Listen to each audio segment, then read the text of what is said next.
Untuk pekerjaan menjadi seorang PNS sendiri, sampaikan tadi juga untuk pelaksanaan SKB sendiri akan dilaksanakan pada bulan untuk perekrutan CPNS sendiri pada tahun 2020.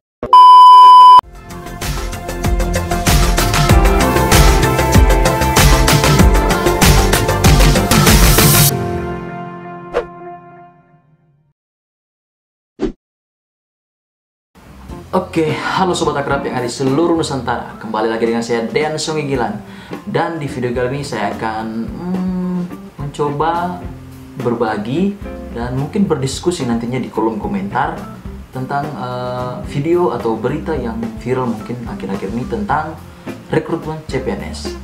Dan saat ini saya akan memutar salah satu video dari internet, berita tentang buka tutup rekrutmen CPNS. Oke, langsung saja kita lihat.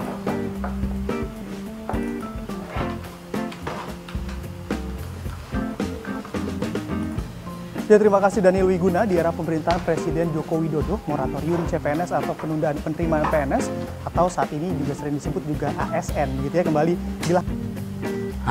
ini ASN, aparatur sipil negara. Kalau dalam Undang-Undang Nomor 5 Tahun 2014, ASN sendiri tidak hanya PNS. ASN ada dua, yaitu PNS dan P3K atau pegawai pemerintah dengan perjanjian kerja. Bukan oleh pemerintah. Mengingat langkah seperti ini juga pernah dilakukan pada era pemerintahan Presiden Indonesia ke-6, Susilo Bambang Yudhoyono atau SBY. Seperti apakah moratorium CPNS di 2020? Selengkapnya akan saya ulas dalam buka tutup rekrutmen CPNS.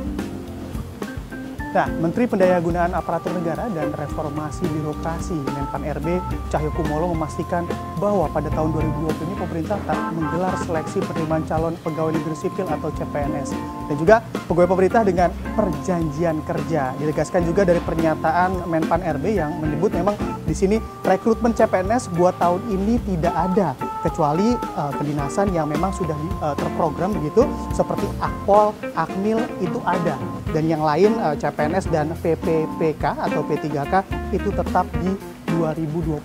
Dan atas hal ini memang dapat dipastikan bahwa walaupun rekrutmen CPNS dilakukan moratorium, akan tetapi sekolah kedinasan, Akpol ataupun Akademi Kepolisian dan Akademi Militer masih akan tetap dibuka dan dilakukan seleksi masuknya pada tahun ini. Nah, itu merupakan statement langsung dari Bapak Menteri Pak Cahyokumolo yang mengatakan bahwa untuk perekrutan CPNS tahun 2020 itu tidak ada, akan tetapi masih dibuka di jalur lain seperti jalur sekolah kedinasan, Akmil, Akpol, dan lain sebagainya. Yang pastinya IPDN untuk tahun ini dibuka dan sementara berlangsung proses perekrutannya atau pendaftarannya. Nah, bagi Anda yang ngebet atau pengen banget jadi PNS, mungkin bisa coba jalur ini untuk ikut seleksi Akmil maupun Akpol nih. Nah, adanya moratorium CPNS ini juga disebabkan berbagai faktor. Faktor yang pertama adalah moratorium CPNS ini juga ikut terdampak dengan adanya pandemi COVID-19 di Indonesia. Bahkan juga karena pandemi pula seleksi CPNS 2019 yang harusnya sudah selesai, malah hingga saat ini juga prosesnya belum juga rampung.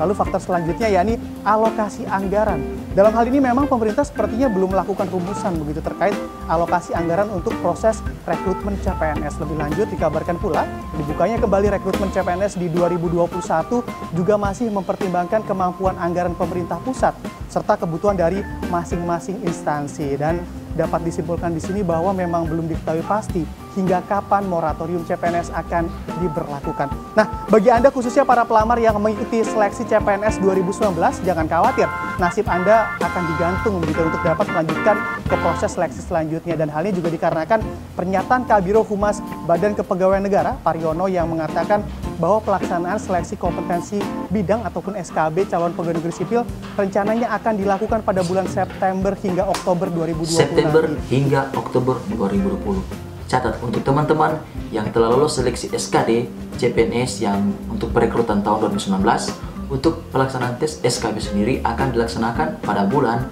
September sampai Oktober. Jadi harus bersyukur untuk teman-teman semua. Kalian semua mempunyai waktu yang lebih banyak lagi, memiliki waktu yang lebih banyak untuk mempersiapkan diri semaksimal mungkin agar ketika tes SKB nanti bisa menampilkan atau memberikan yang terbaik. Oke? Juga dalam proses seleksi tahap ini, BKN juga telah menyiapkan protokol kesehatan bagi para peserta seleksi rekrutmen CPNS. Dari mulai jarak antara peserta begitu dan juga menyediakan tempat-tempat cuci tangan di area tempat tes dilakukan. Bahkan BKN juga sudah mempersiapkan opsi pembatasan peserta tes di lokasi seleksi agar tidak terjadi penumpukan maupun kepadatan peserta. Dan juga lebih lanjut, peserta yang dapat mengikuti SKB begitu harus dapat memenuhi sejumlah syarat, yaitu melampaui nilai ambang batas dari ketiga subtes yang diujikan pada tahap sebelumnya, yakni seleksi kompetensi dasar ataupun SKD. Dan hal ini dilakukan juga dikarenakan adanya kuota begitu ataupun jumlah yang dibatasi pada pelaksanaan tes CPNS pada tahap seleksi kompetensi bidang ataupun SKB. Untuk materi dari SKB sendiri di sini yakni memang bagi jabatan fungsional akan disusun oleh instansi pembina jabatan fungsional dan juga selanjutnya yang diintegrasikan ataupun dipusatkan ke dalam bank soal atau CAT BKN. Sedangkan materi SKB untuk jabatan pelaksana yang bersifat teknis dapat menggunakan soal SKB yang bersesuaian atau sesuai begitu dengan jabatan fungsional terkait. Nah, atas kondisi ini lalu sebanyak apa jumlah pelamar ataupun peserta CPNS dari tahun ke tahun? Bisa kita lihat di slide selanjutnya. Nah, di sini memang ternyata apabila dilihat dari 3 tahun terakhir, jumlah pelamar ataupun peserta CPNS selalu mengalami peningkatan begitu di tiap tahunnya. Kita bisa lihat dari 2017 begitu peserta CPNS sendiri sudah berada di angka 1,1 juta pelamar. Dan juga dilanjutkan di 2018 peningkatannya juga agak banyak begitu ya, 4,4 juta pelamar dan juga di tahun lalu 2019 di 5,05 juta pelamar begitu. Bahkan pada rekrutmen CPNS di tahun 2019 saja pemerintah mengalokasikan dana begitu sebesar 199,86 miliar rupiah. Dan di sini juga dari dana ini selanjutnya digunakan untuk keperluan seleksi begitu ya penjelasannya, dan juga mulai kompetensi tersebut jadi dari seleksi kompetensi dasar lalu seleksi kompetensi bidang atau SKB yang tadi saya jelaskan, dan juga yang terakhir penetapan nomor induk pegawai apabila memang sudah ditentukan lolos dan mendapatkan NIP begitulah lebih lanjut. Nah, ini kalau teman-teman semua sudah lolos CPNS nanti akan diberikan NIP atau nomor induk pegawai. Dikarenakan besarnya pos anggaran nih untuk seleksi CPNS ini juga 199,86 miliar.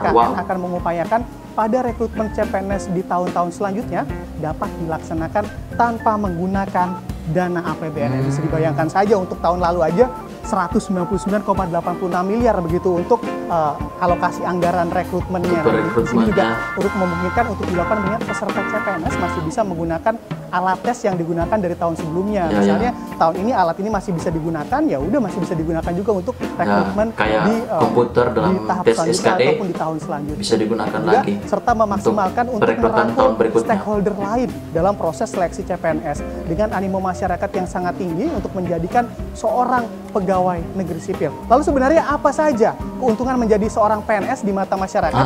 Bisa kita lihat di slide selanjutnya. Keuntungan menjadi PNS. Nah, di sini juga bisa kita lihat yang pertama adalah mendapatkan dana pensiun. Nah, ini mungkin sudah tidak asing bagi Anda dana pensiun. Benar. Dalam peraturan PNS begitu memang akan mendapatkan dana pensiun apabila masa kerjanya telah selesai.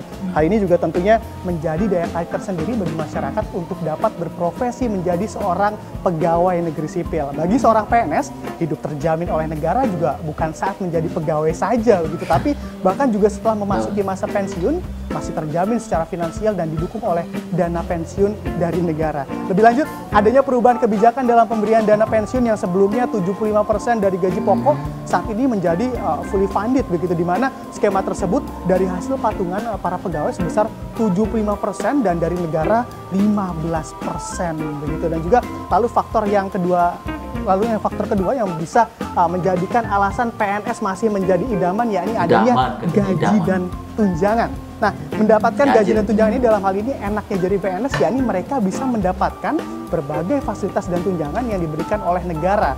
Dari segi gaji yang diberikan oleh negara dapat dikatakan sangat cukup begitu ya untuk kehidupan sehari-hari, berbeda dengan PNS zaman dulu. Dan berdasarkan data dari BKN untuk kisaran gaji PNS golongan 1 saja berada di angka 1,56 juta rupiah hingga 2,68 juta rupiah.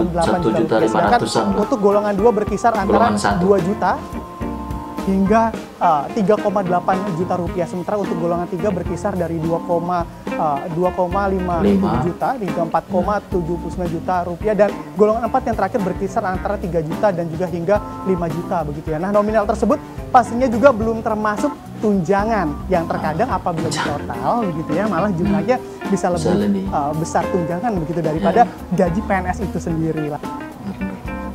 Ya, untuk tunjangan sendiri memang di masing-masing daerah seperti yang saya jelaskan di beberapa video sebelumnya berbeda untuk tiap-tiap daerahnya. Tergantung dari kemampuan atau pendapatan daerahnya sendiri apakah bisa memberikan tunjangan yang lebih atau tidak. Lalu faktor yang selanjutnya, yakni menjadi PNS adalah bebas PHK. Nah, apalagi di pandemi ini salah satunya memang banyak para pekerja yang takut akan di PHK. Apabila Anda PNS, Anda akan aman dari faktor tersebut karena PNS sendiri adalah aman dari pemutusan hubungan kerja oleh negara. Bahkan dalam Undang-Undang ASN atau Aparatur Sipil Negara tidak disebutkan ada aturan yang pasti terkait PHK. Namun ASN juga dimungkinkan diberhentikan apabila terkait ataupun terkena kasus berat begitu, ataupun seperti tindakan kriminalitas dan juga lain-lain. Jadi untuk PNS sendiri untuk bebas PHK saya rasa tergantung, karena dalam peraturan pemerintah nomor 53 tahun 2010 yang masih relevan dipakai sampai saat ini, jika PNS melanggar ketentuan-ketentuan yang diberlakukan akan mendapatkan sanksi disiplin ringan, sedang maupun berat. Untuk berat sendiri pastinya akan diberhentikan atau dipecat, dan untuk sedang sendiri biasanya itu akan diberikan pangkat atau golongannya diturunkan, dan untuk ringan sendiri diberikan teguran lisan maupun tertulis. Seperti itu. Dan juga faktor berikutnya yang juga ingin menjadi indapan menjadi PNS adalah faktor gengsi katanya. Gengsi. Nah, menjadi seorang PNS memang menjadi kebanggaan tersendiri dikarenakan untuk lolos dalam seleksi para peserta akan melalui tahapan-tahapan yang sulit. Bukan hanya sekedar sulit untuk lolos, ini stigma yang beredar di masyarakat juga mayoritas menganggap Anda bekerja menjadi PNS hidup akan terjamin secara finansial, terutama untuk masyarakat di daerah. Dan juga lebih lanjut, ASN juga dapat menjadi hadiah begitu yang menggembirakan untuk orang tua dan juga untuk calon pegawai PNS itu sendiri apabila dirinya bisa lulus seleksi PNS. Dan juga faktor yang terakhir yaitu yang juga beredar di masyarakat adalah kerja santai. Nah, ini juga walaupun Presiden Jokowi selalu menggaungkan kata kerja untuk seluruh lini pemerintahan dan lembaga yang dipimpinnya, namun sampai sekarang baik orang tua maupun kaum milenial begitu masih beranggapan bahwa bekerja menjadi PNS termasuk pekerjaan yang terlepas dari tekanan ataupun pressure-nya tidak begitu tinggi begitu, atau dapat dikatakan juga kerjanya santuy atau santai. Bahkan banyak pula yang beranggapan menjadi seorang PNS jadi masuk dalam zona nyaman dalam aktivitas sehari-hari. Saya akan berikan komentar sedikit untuk poin yang terakhir. Mungkin saya agak tidak setuju memang untuk yang katanya kerja santai. Nah, sedikit berbagi juga, saya ini kan masih seorang CPNS dan semoga bulan depan lah akan resmi 100% PNS. Nah, untuk yang katanya kerja santai ini, kalau menurut pengalaman saya pas saya terjun dalam dunia PNS sekitar bulan September tahun lalu, untuk kerjanya sendiri memang apa yang kita lakukan, kita kerjakan di kantor memang tidak sepenuhnya dilihat oleh masyarakat.